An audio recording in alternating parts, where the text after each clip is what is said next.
I dance because it is how I know. I dance because it is how I dance, because it is how I am. My water story is something about that's happening to where my mom is from. My mom is from Nevada, a little tiny town called Ely, Nevada. It's 4 hours north of Las Vegas. Las Vegas has been trying really hard to get our water. Las Vegas is huge, they have casinos, and we didn't have a choice. We were such a tiny, tiny town that they basically took it away from us. And I dance because it is how I survived a hard life.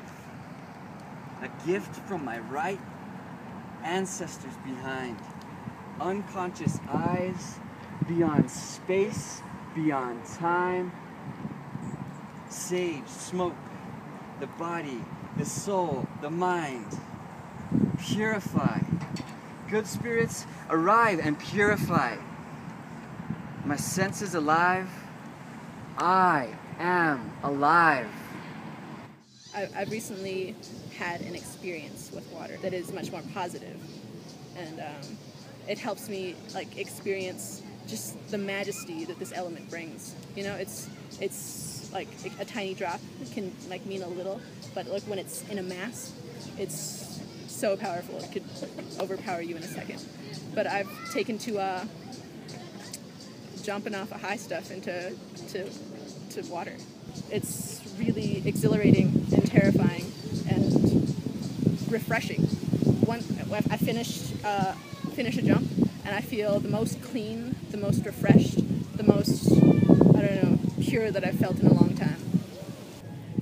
Back home in Manitoba, Canada, there's in Ontario too, where Nimki is from, there's a lot of thunderstorms, storms all the time. When I was a little girl, my parents would say, don't get scared, don't get scared. They're like, no, that's just the thunderbirds coming to bless us. That would make me feel so much better.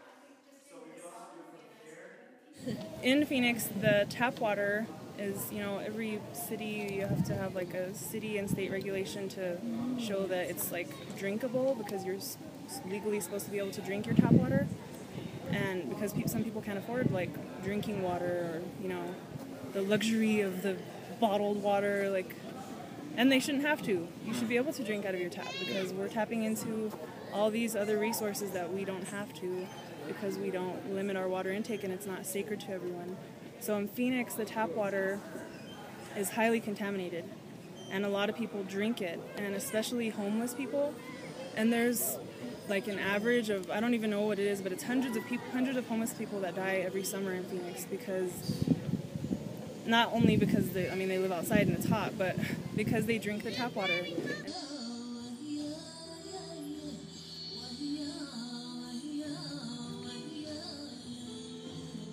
There's this lady in Canada, Josephine Mandamin, that was her name. She walked around the Great Lakes and she prayed for that water. She started this water walk.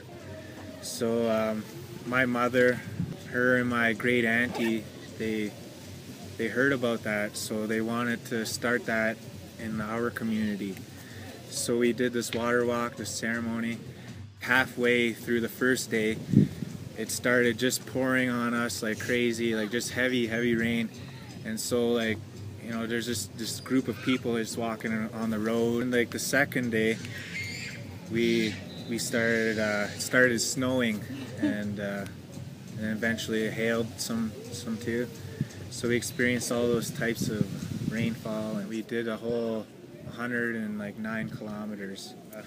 Yeah, that's what we did. We gave our bodies up for that water, all our energy, and prayed for that water.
ha.